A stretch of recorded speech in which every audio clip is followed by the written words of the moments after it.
So very good morning to the esteemed gathering here. It's indeed a celebration of 3 days, a lot of hard work put up this wonderful show by this brilliant team headed by Mr. Brahmam. I've known him for over a decade now, ever since they started off with this lovely idea of launching the magazine. And I see that every year they're moving and edging ahead, doing new things and bettering themselves. So heartiest congratulations first to Mr. Brahmam and the entire team for the tremendous effort and what we see here today and for the next 2 days to come, I'm sure will be a memory for many of the participants. My topic today is about mental health in schools. So I begin in my short speech to say that we as leaders of educational institutions definitely have a strong role to play. And when I say that, I've also heard a lot of leaders say, ma'am, but there is so much to do and, so the pressure is there and we have to make the children succeed. Now, understanding this term, success or coping with this term to succeed for the children is something that I'd like all of us to reflect upon. What good are those marks if you cannot take a small failure in life and end your life?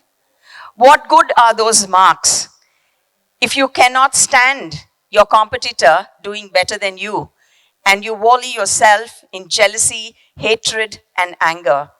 What good are those marks if you're not an ethical person or a good human being?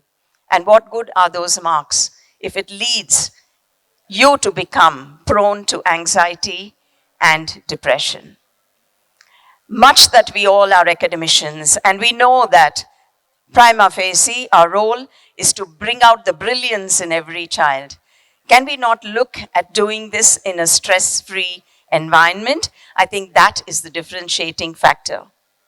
We live in a VUCA world with a lot of uncertainty, volatility, and we know that this is what we are doing, to see how best our children can face the future. Simple things that, we must analyze are, why are our children getting so anxious? Why is this depression setting in? Why is this hyperactivity becoming a trait? Earlier, we used to find in a year of admissions, maybe 1 or 2 children. Today, we find more than 20 to 25 special needs and children who need that special attention. So where are we going wrong? Is it the environment? Is it the food? Is it the social structure? Is it technology? And sometimes I think for each case that I see, it is multiple of these things that we find in society that are impacting them.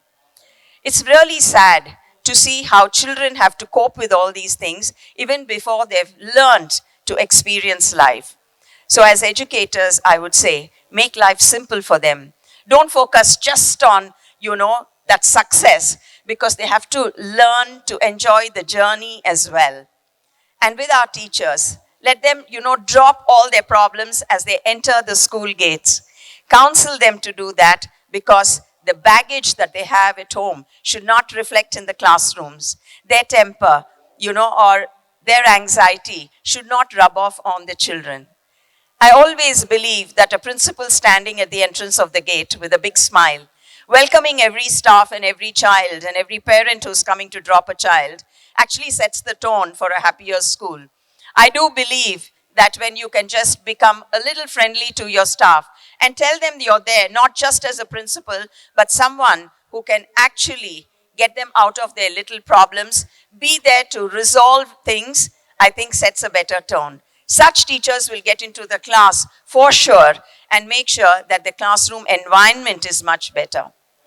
It's not about what you have achieved, but how do you actually feel? Asking a child that is very, very pertinent. Getting them to do these small activities. So I'll give you some practical examples as well. So why do we find that children are so stressed? Well, let's talk of technology first. I think they all live in a virtual world. Many of our children who are not supposed to be on Facebook fake their ages and they actually get onto it and start accounts. Or they use the parents' accounts because the parents are not aware. And what do? They look at the lives of their friends or somebody else. And what happens is that they like that world. It is a virtual world where people present all the good things that are happening. Nobody really presents, what they're really going through in life. But children don't understand that, and it's happening with adults as well. So they look at that and then they say, my life is not like that. So they get into a situation where they feel inadequacy and they feel they're not good enough. So I think when we start tackling these things and start counseling children, then they have to start connecting, creating relationships in the school with their friends and not in a virtual world, with their teachers and not just about the virtual world. So I think that way, getting grounded and being rooted in reality is something that could help.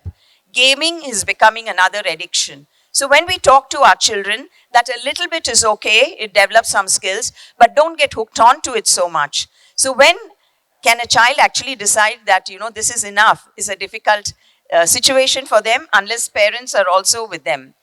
The use of smartphones as well. Much that we all know that all of us love to use it optimally because of technology, but maybe that shouldn't be the first thing we're doing in the morning. Just relish the fresh air, get out into the sun, because they do say that even sunlight gets us out of depression, creates the right endorphins within us. And I think that's extremely important, for the growth of a child as well. They say that even for a hyperactive child and somebody is not being able to focus, get them out into the field and give them that physical activity. Sometimes we have these activities which we've started, which I found was something really good and I want to share. It's like we have colored pebbles. So if you're really angry, you pick up a red pebble. If you're jealous, you pick up a green one, and if you're really calm and composed, you pick up a blue one, and so on and so forth. And, you hold on to it, show it to the teacher, and then the teacher will look at the color and, one-on-one have a counseling. And then if the child feels that he's come out of that zone, he'll drop it into the pebble pool. We call it an emotional pool where, it's just like clear water. You drop it and everything's become serene again. Making children do some mindfulness activities and a little bit of breathing to slow down helps them, and that becomes a habit when you're an adult. Andhra Pradesh, the erstwhile, there was no Telangana, had the maximum number of people, who were into the tech world and who had gone to Seattle. But with one drop of economic situations there, maximum number of suicides were committed by these people from our very own state. So, this emotional balance and well-being, unless it starts early in schools, it cannot be cultivated when you're an adult all of a sudden. So let's look at creating happy schools and, also look at the social structure where I think they're nuclear families, no time because both parents are working. So I know that it's a lot for the schools to do, but I think this is the foremost things that we should do. After all, the very meaning of schools, many of us forget. It's actually leisure. And we chock-a-block, put the timetable, make them do this and that and everything. There's no breathing time for the child to actually reflect on anything. I've been fortunate to come from a great school, which is Rishi Valley, where very renowned philosopher Jiddu Krishnamurti was there. And we had time where we would just watch the sunset. And as we did it, the thoughts of the day would settle down and we would quietly go down after 10 minutes. I feel that in my adult life, every time there's stress, all I need to do is watch a sunrise or a sunset. And if it's something really hard, I'll say tomorrow is a fresh day. So we start out with a bang again. So on that note, I'd like to just thank all the educators who are here today, and may we create happy schools where the mental and emotional well-being of our child is the foremost thing in our schools. This way, we'll be creating a great society, and unless you are without stress, you cannot be creative. And without creativity, innovation doesn't happen. Without innovation, economic spread would not happen. So everything is interconnected in that sense. So let's begin with a smile and make sure that each and every child in our school is a school that can proudly say that, I belong to a school that was absolutely wonderful. I had a childhood Today, I think we're cramming it up so much that we're taking the childhood away. So let's gift it back to the children and recreate the magic of childhood. Thank you.